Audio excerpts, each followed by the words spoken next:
अब हम शुरू करने वाले हैं प्रेजेंट टेंस का तीसरा पार्ट, जिसका नाम क्या है? जिसका नाम है प्रेजेंट परफेक्ट टेंस। तो चलिए आज जो है हम लोग हंसते खेलते, जिस तरह से आपने दोनों पार्ट्स को समझ लिए थे उसी तरह से जो है आज हम लोग जो है प्रेजेंट परफेक्ट टेंस को समझेंगे। और उम्मीद है कि आप लोग जो है सिंपल प्रेजेंट टेंस और प्रेजेंट कंटिन्यूअस टेंस को समझ पाए होंगे। चलिए आज जो है तीसरा पार्ट को शुरू करते हैं। तीसरा क्या है? तो है प्रेजेंट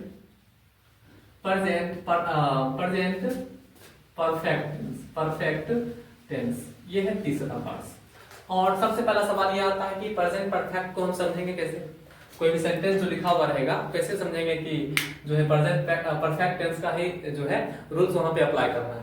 तो इसका बहुत ही आसान तरीका है, इसका बहुत ही जो है सिंपल रूल है। क्या रूल है?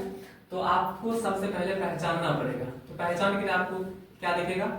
तो कोई भी वाक्य के अंत में, कोई भी सेंटेंस के अंत में अगर लिखा रहे चुका है, ठीक है ना, चुका है, चुकी है, ठीक है, चुकी है, या चुका हूं, चुका हूं, या चुकी हूं, चुकी हूं, या चुके हैं, चुके हैं, ठीक है ना।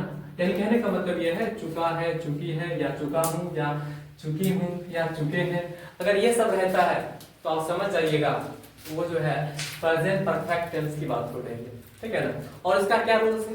तो इसका बहुत ही सिंपल रूल है, ठीक है ना। इसका स्ट्रक्चर जो बनता है, इसका रूल्स जो बनता है, इसमें क्या होता है?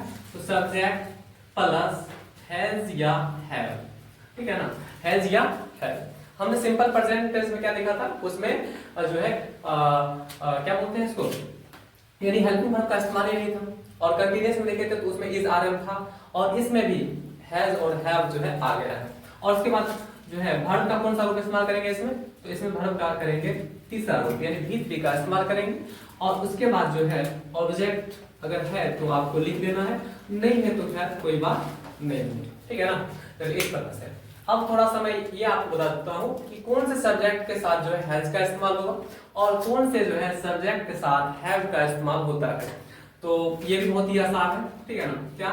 तो अगर आई, यू, या वी, या दे, या कोई भी चीज जब प्लूरल होता है तो उसमें जो है आप क्या कर सकते हैं? आराम से जो है हैव लगा दीजिएगा, ठीक है। और अगर सब्जेक्ट आपका मान लीजिए यहाँ लिखा हुआ है, क्या अगर लिखा हुआ है ही, सी, इट, या आपका सब्जेक्ट अगर सिंगुलर है, यानी कहने का मतलब है एक है, तो आपको जो है चुपचाप क्या करना है? हैज का इस्तेमाल कर देना है, ठीक है ना। और उसके बाद जो है भी थी दोनों में इस्तेमाल होगा, इसका कोई कंडीशन नहीं है, ठीक है। जैसे पहले वाले में क्या था कि V1 या V5 को जो है थोड़ा देख करके लगाना पड़ता था, वो सब रूल्स नहीं है। आप दोनों के साथ जो है V3 का इस्तेमाल कर सकते हैं। अब मेनली क्या आता है? तो मेनली जो है इसमें मुझे लगता है कि इसमें मुख्य रूप से आपको V3 को क्या करना पड़ेगा? याद करना पड़ेगा, ठीक है। और मैं पहले भी आपको बता चुका हूँ कि वर्ब का कोई रूल्स नहीं होता है, ठीक है ना, उसका कोई ट्रिक्स नहीं होता है कि आपको मैं ऐसे ही समझा दूं। हाँ, इसका कुछ ऐसा वर्ड है जिसमें कि ईडी लगा करके V3 बनता है, बट वो आपका गलत भी हो सकता है, इसलिए आप जो है कृपा करके प्लीज याद कर लें तो आपके लिए बेहतर रहेगा। चलिए अब मैं कुछ जो है एग्जांपल के थ्रू आपको समझाने का प्रयास करता हूँ। जैसे मान लीजिए अगर यहाँ पे लिखा हुआ है, क्या लिखा हुआ है एग्जाम्पल में? जैसे मान लीजिए लिखा है क्या कि मैं किताब पढ़ चुका हूँ, ठीक है। और मैं पहले ही आपको बता दिया था पहचान में कि क्या बताया था कि अगर कोई भी वाक्य के अंत में अगर चुका हूँ, ठीक है, या चुकी है, ये सब रहता है तो आप समझ जाइएगा कि प्रेजेंट परफेक्ट टेंस की बात हो रही है। देखिए यहाँ पे चुका, इसका मतलब प्रेजेंट परफेक्ट है, और आपको जो है इस रूल्स पे क्या करना है? इसको बैठाना है और आपका जो है सही हो जाएगा, ठीक है ना। अब बताइए मैं का क्या होता है? आई। और मैं आपको पहले बता दिया हूँ आई के साथ जो है किसका इस्तेमाल होता है? हैव का।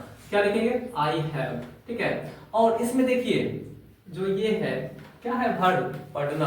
और पढ़ना का V3 जो होता है वो रीड ही होता है, ठीक है ना। क्या होता है? रीड। तो आराम से आप क्या करिएगा? रीड लिख दीजिएगा, ठीक है। और उसके बाद जो है फिर देखिए इसमें क्या ऑब्जेक्ट है? हाँ, ऑब्जेक्ट है किताब है, तो आप आराम से लिख सकते हैं I have read a book, ठीक है, या आई हैव रीड बुक। यहाँ तक लिख दिए, समझ आइए आपका बन गया, मैं किताब पढ़ चुका हूँ। और कुछ एग्जाम्पल जैसे हम लेते हैं, जैसे मान लीजिए अगर यहाँ पे लिखा है कि जैसे मान लीजिए लिखा हुआ है क्या? वह पत्र, ठीक है ना, वह पत्र लिख चुकी है, वह पत्र लिख चुकी है। तो मान लीजिए आप देखिए वह पत्र लिख चुकी है, और चुकी है जिसका मतलब क्या है, ये प्रेजेंट परफेक्ट टेंस है, ठीक है ना। अब देखिए वह का क्या होता है, सी होता है, ठीक है। और सी के साथ हमने क्या बताया था, ही सी इट या कोई भी चीज सिंगुलर होता है उसके साथ हम हैज का इस्तेमाल करते हैं। तो क्या हो जाएगा, सी हैज। अब देखिए इसमें वर्ब क्या है, लिखना। लिखना का जो है भीतरी क्या होता है, तो इसका होता है रिटेन। क्या होता है, रिटेन। तो क्या हो जाएगा, रिटेन, ठीक है ना। यानी सी हैज रिटेन, क्या लिखती है, पत्र। तो लिखेंगे सी हैज रिटेन आ लेटर, ठीक है ना। और इस तरह से आपका बन जाता है क्या, एक पूरा सेंटेंस बन जाता है। और भी अगर मैं आपको एग्जांपल दूं तो आप समझ सकते हैं। मान लीजिए हम लिखते हैं यहाँ पे, हम लोग जो है पटना, ठीक है ना, पटना जा चुके हैं, हम लोग पटना जा चुके हैं, ठीक है। तो ऐसा क्या बनेगा, जैसे अब बताइए हम लोग का क्या होता है, वी होता है। क्या होता है, वी। और वी के साथ हमने पहले क्या बताया था कि आपको हैव का इस्तेमाल करना है, तो हैव लिख दिए, ठीक है। और उसके बाद देखिए आप देखिए वर्ब क्या है यहाँ पे, जाना, ठीक है ना। तो इसमें भीतरी का इस्तेमाल करना है, ठीक है।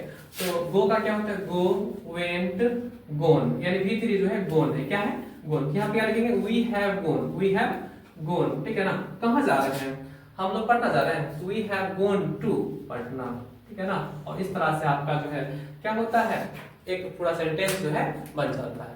अगर आप जो है इस रूल्स को याद रखते हैं, अगर आप इस चीज को याद रखते हैं, पहचान को, ठीक है, और कौन से जो है सब्जेक्ट के साथ कौन सा हेल्पिंग वर्ब का इस्तेमाल होता है, अगर इस चीज को अगर आप याद रखते हैं तो फिर समझिए आपका प्रेजेंट परफेक्ट टेंस का टेंशन खत्म हो जाएगा, ठीक है ना। तो इस तरह से आपका जो है प्रेजेंट परफेक्ट टेंस खत्म हो गया, ठीक है। अगर मेरा वीडियो अच्छा लगा हो तो प्लीज आप मेरे चैनल सेलिटरी क्लासेस को जो है सब्सक्राइब करें, मेरे वीडियो को जो है अपने दोस्तों के बीच शेयर करें, लाइक करें। धन्यवाद, थैंक यू, जय हिंद।